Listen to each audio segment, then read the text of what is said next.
Assalamualaikum warahmatullahi wabarakatuh. Perkenalkan, nama saya Riza Wulandari, mahasiswi Politeknik Negeri Subang dari Prodi Agroindustri dengan nomor pokok 10306015. Pada kali ini, saya akan menjelaskan mengenai materi isi buku Pendidikan Kewarganegaraan untuk Pendidikan Tinggi dengan pengarang Dr. Ujang Carda, S, SH, MH, FIP, MAP. Adapun resume dari buku tersebut dengan penjelasan sebagai berikut. Bab 1. Orientasi terhadap pendidikan kewarganegaraan. Subbab yang pertama ada latar belakang pembelajaran pendidikan kewarganegaraan. Dan poin pertama, perubahan pendidikan ke masa depan. 2. Faktor internal dan eksternal dinamika internal bangsa Indonesia. Subbab kedua, pengertian dan tujuan pendidikan kewarganegaraan. Poin pertama, pengertian pendidikan kewarganegaraan. Kedua, tujuan pendidikan kewarganegaraan. 3. Fungsi dan capaian pembelajaran pendidikan kewarganegaraan. 4. Visi dan misi pendidikan kewarganegaraan. 5. Kompetensi pendidikan kewarganegaraan. 6. Metodologi pembelajaran pendidikan kewarganegaraan. Bab 2. Memahami identitas nasional sebagai karakter bangsa Indonesia. Ada proses berbangsa dan bernegara. Poin pertama, asal-usul bangsa Indonesia. Poin kedua, asal-usul istilah Indonesia. Selanjutnya ada identitas nasional. Poin pertama, pengertian identitas nasional. Kedua, unsur-unsur identitas nasional. 3. Faktor-faktor pembentuk identitas nasional. 4. Identitas nasional Indonesia sebagai karakteristik bangsa. Selanjutnya, Pancasila sebagai identitas nasional bangsa Indonesia. Poin pertama, Pancasila sebagai jiwa bangsa Indonesia. Kedua, Pancasila sebagai kepribadian bangsa Indonesia. 3.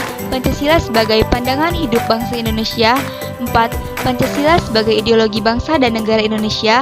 5. Pancasila sebagai dasar negara Republik Indonesia. 6. Pancasila sebagai sumber dari segala hukum. 7. Pancasila sebagai perjanjian luhur bangsa Indonesia. 8. Pancasila sebagai cita-cita tujuan bangsa Indonesia. 9. Pancasila sebagai falsafah hidup yang mempersatukan bangsa Indonesia.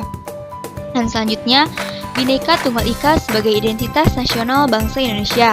Poin pertama, Bhinneka Tunggal Ika dalam negara pluralistik. Kedua, Bhinneka Tunggal Ika sebagai bentuk identitas keragaman bangsa Indonesia.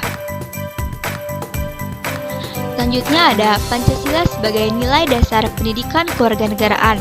Poin pertama, ketuhanan yang Maha Esa, muatan sila kemanusiaan yang adil dan beradab, muatan sila persatuan Indonesia, muatan sila kerakyatan yang dipimpin oleh hikmat kebijaksanaan dalam permusyawaratan perwakilan, dan muatan sila keadilan sosial bagi seluruh rakyat Indonesia. Selanjutnya, landasan pendidikan kewarganegaraan. Ada landasan ilmiah, landasan hukum, dan landasan historis. Bab 3. Memahami Pancasila sebagai ideologi bangsa dan negara. Yang pertama ada ideologi. Pengertian ideologi, yaitu ideologi berarti ilmu pengertian dasar atau dalam pengertian sehari-hari, ide disamakan artinya cita-cita. Kedua ada makna ideologi bagi bangsa Indonesia, yaitu menentukan eksistensi suatu bangsa dan negara untuk mencapai tujuan melalui berbagai realisasi pembangunan. Ketiga, perbandingan ideologi Pancasila dengan ideologi lain. Yang pertama, ideologi Pancasila. Kedua, ideologi liberalisme. Ketiga, ideologi konservatif. 4. Ideologi sosialisme, komunisme. Dan yang kelima, ideologi fasisme. Selanjutnya, makna ideologi bagi bangsa Indonesia, yaitu memahami makna Pancasila sebagai ideologi negara dan putusan Mahkamah Konstitusi. Bab 4. Memahami negara, konstitusi, dan warga negara. Memahami negara, poin pertama, pengertian negara dan unsur-unsur negara. Poin kedua, hakikat, tujuan dan fungsi negara. 3. Macam-macam bentuk negara. Selanjutnya, memahami warga negara Indonesia. Yang pertama, hak dan kewajiban warga negara Indonesia. Kedua, pengertian warga negara Indonesia. Ketiga, pelaksanaan. Selanjutnya, memahami konstitusi. Pertama, pengertian konstitusi. Kedua, peranan konstitusi dalam kehidupan bernegara. Dan ketiga, Undang-Undang 1945 sebagai Konstitusi Negara Republik Indonesia. Bab 5. Memahami negara hukum, hak asasi manusia, dan demokrasi. Memahami negara hukum Indonesia. Poin pertama, pengertian dan ciri negara hukum. Kedua, makna Indonesia sebagai negara hukum. Selanjutnya, memahami hak asasi manusia. Poin pertama, sejarah perkembangan hak asasi manusia. Kedua, istilah dan pengertian hak asasi manusia. Ketiga, macam-macam hak asasi manusia. 4. Pemahaman hak dan kewajiban asasi manusia dalam Pancasila. Selanjutnya, memahami demokrasi Indonesia. Poin pertama, perkembangan demokrasi di Indonesia. Kedua, pengertian demokrasi Pancasila. Ketiga, prinsip-prinsip demokrasi Pancasila. Keempat, korelasi demokrasi dengan negara hukum. Dan bab 6, memahami wawasan Nusantara sebagai wawasan nasional Indonesia.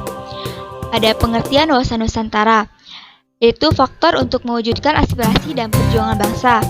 Selanjutnya, landasan hakikat dan asas-asas wawasan. Pertama, landasan wawasan Nusantara. Kedua, hakikat dan asas-asas wawasan Nusantara. Selanjutnya, kedudukan, fungsi, dan tujuan wawasan Nusantara. Pertama, kedudukan. Kedua, fungsi wawasan Nusantara. Ketiga, tujuan wawasan Nusantara. Selanjutnya, faktor-faktor yang mempengaruhi wawasan Nusantara. Pertama, ada wilayah sebagai ruang hidup. Kedua, geopolitik dan geostrategi. Dan selanjutnya, unsur-unsur dasar wawasan Nusantara.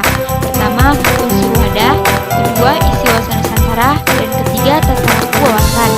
Selanjutnya, implementasi wawasan Nusantara. Pertama, wawasan Nusantara sebagai pancaran filsafat Pancasila. Kedua, wawasan Nusantara dalam pembangunan nasional. Ketiga, hubungan wawasan. Dan bab terakhir yaitu bab 7, memahami ketahanan nasional dan integritas.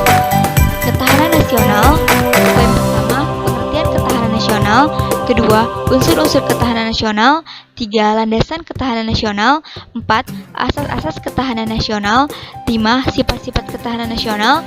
6. Pendekatan Astagatra dalam mewujudkan ketahanan nasional. Selanjutnya, pengaruh ketahanan nasional. Poin pertama, pengaruh demokrasi. Kedua, pengaruh hak asasi manusia. Ketiga, pengaruh lingkungan hidup. Keempat, pengaruh aspek kehidupan nasional terhadap kehidupan bangsa dan negara.